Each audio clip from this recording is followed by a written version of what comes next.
Ayo bang, jalan bang. Jalan ya, kasih ke dalam ya. Belum. Ayo udah.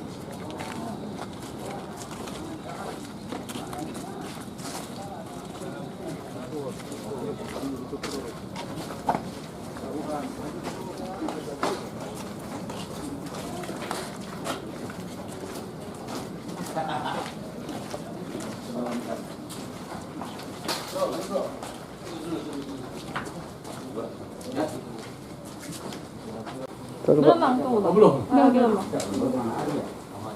bang. Itu jadi kah?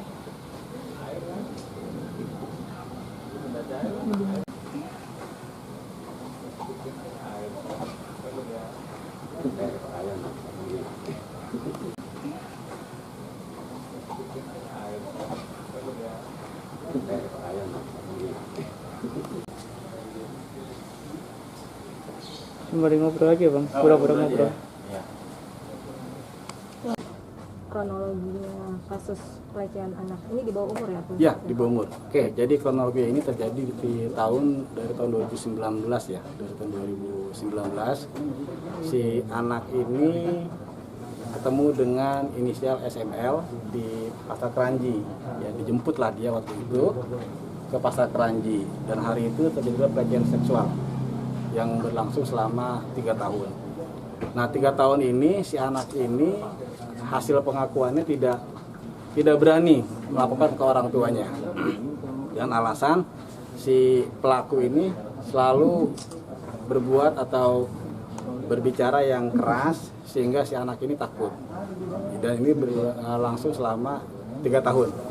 Baru di akhir September si anak berani melaporkan ke orang tuanya bahwasannya sudah terjadi pelecehan seksual selama 3 tahun. Nah, di akhir September itu pun orang tua ingin mendamaikan secara kekeluargaan kepada pelaku, tetapi pelaku malah mengintervensi ayah korban ya dan si korban sendiri gitu. Sehingga tidak terjadi kata kesepakatan. Waktu itu ayah korban sempat ke Polsek Pondok Gede untuk melaporkan kasus tersebut. Ternyata tidak jadi. Dari ormas yang diikuti mencoba mendamaikan. Nah, ternyata bukan mendamaikan, malah makin runcing.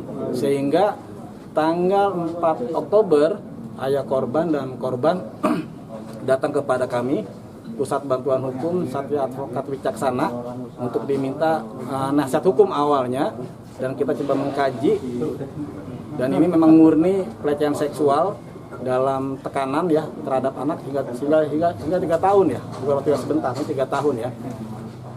Kami sampaikan ke orang tua maunya seperti apa dan ke si korban itu sendiri. Akhirnya minta pendampingan untuk dilakukan secara proses hukum. 1 hari setelah itu kami panggil si pelaku. Melalui tim investigasi kami, si pelaku berhasil ke sini. Kita istilahkan di sini, kita coba damaikan secara kekeluargaan, tetapi dari pelaku tetap tidak mau. Pelakunya tidak mau. Pihak korban pun merasa sudah dirugikan, sudah dilecehkan, tetapi dari pelaku tetap tidak mau untuk kata damai. Sehingga pihak korban tetap melanjutkan upaya hukum ya. Sehingga tanggal 6 Oktober kita proses ke kepolisian. Tanggal 7-nya polisi mengarahkan untuk visum ke RSUD Kota Bekasi. Kita visum dan hasil visumnya sudah tinggal diambil oleh pihak keluarga. Harusnya sudah ada hari ini harusnya, tapi kita memang belum sempat ambil ke RSUD Kota Bekasi. Seperti itu kronologi kurang lebihnya. Sebelumnya antara pelaku dan korban ini kenal di mana dan usia dari pelaku berapa?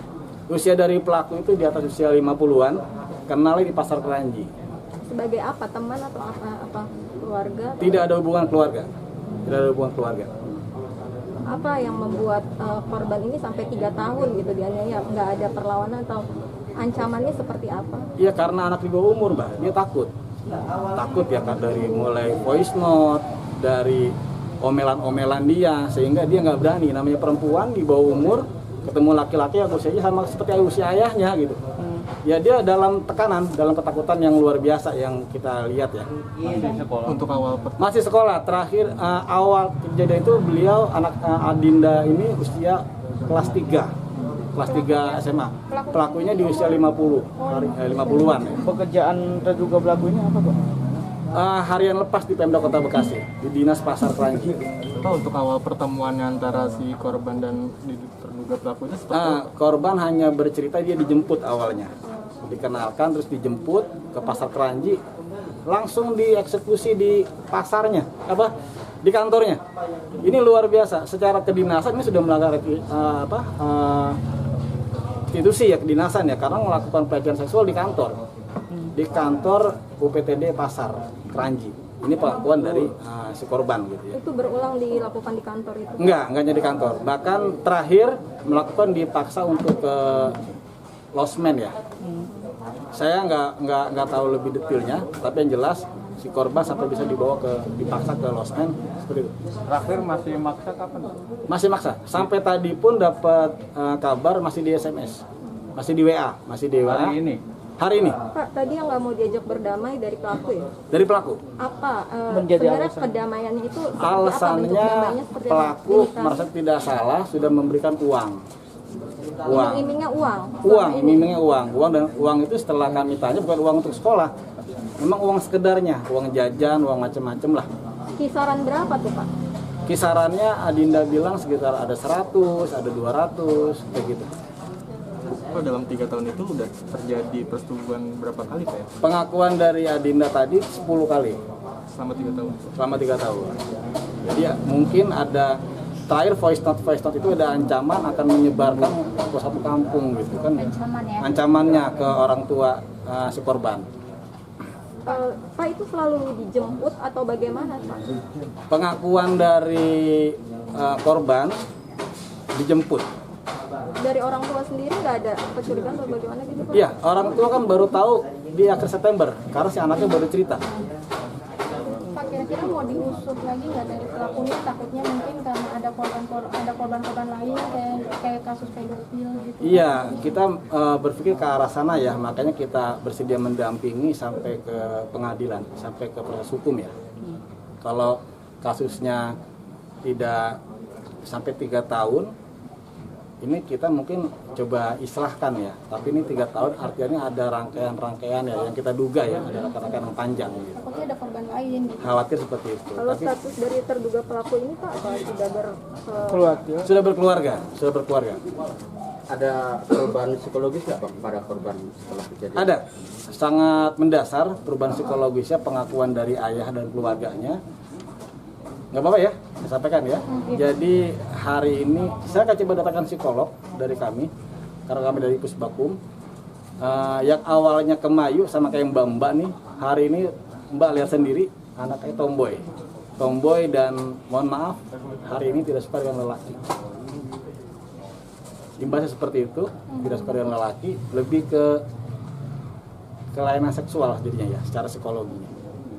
Terus merubah penampilan juga? Ya. Psikolog ya, biar tahu kebutuhan dari Indah ini sudah sejauh mana gitu ya. Sambil menunggu hasil visum. Hari ini Mbak. Iya. Sudah betul.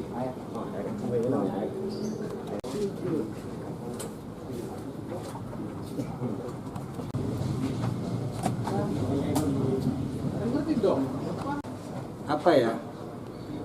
Kekhawatiran dari keluarga, masa depan anak. Pak, ngomong-ngomong kalau dari keluarga pelaku sendiri itu gimana Pak?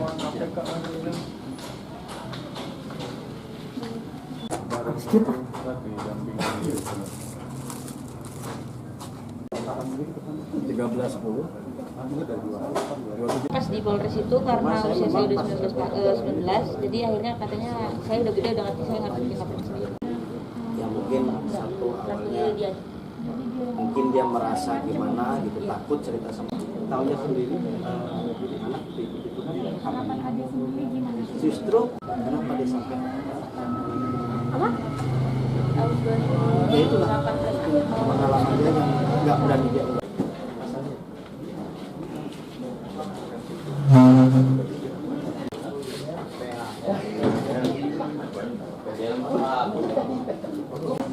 berani nggak berani. Waktu itu akhirnya saya berani ngomong ke ayah. Awalnya ya ayah marah gitu. Curiga, dia baru bicara kemarin-kemarin bahwasanya kalau keluar itu dijemput. Ya, itu Pak, pernah ngidap nggak sih Pak lebih dari 24 jam nggak pulang anaknya? apanya? Anaknya pernah nggak pulang nggak dari 24 jam? Oh enggak, pasti pulang. Itu enggak pernah sampai 24 jam kecuali waktu pas dia, kalau kayak sekarang kan sebulan terakhir ini kan ngekos dan agak jauh. Awalnya saya ajarkan untuk belajar mandiri waktu dia mulai lepas SMA, ngontrak, cuma nggak jauh dari rumah saya gitu. Jadi selalu terpantau, kebetulan kawan-kawan saya juga banyak, jadi agar namanya punya anak perempuan. Tapi ya inilah buktinya, sekuat apapun kita megang anak perempuan, namanya sudah bergaulnya udah lumayan ya di tahun zaman ya, ternyata ini yang terjadi. Bapak nama lengkapnya siapa? Gunawan. Gunawan ya Pak. Makasih Pak.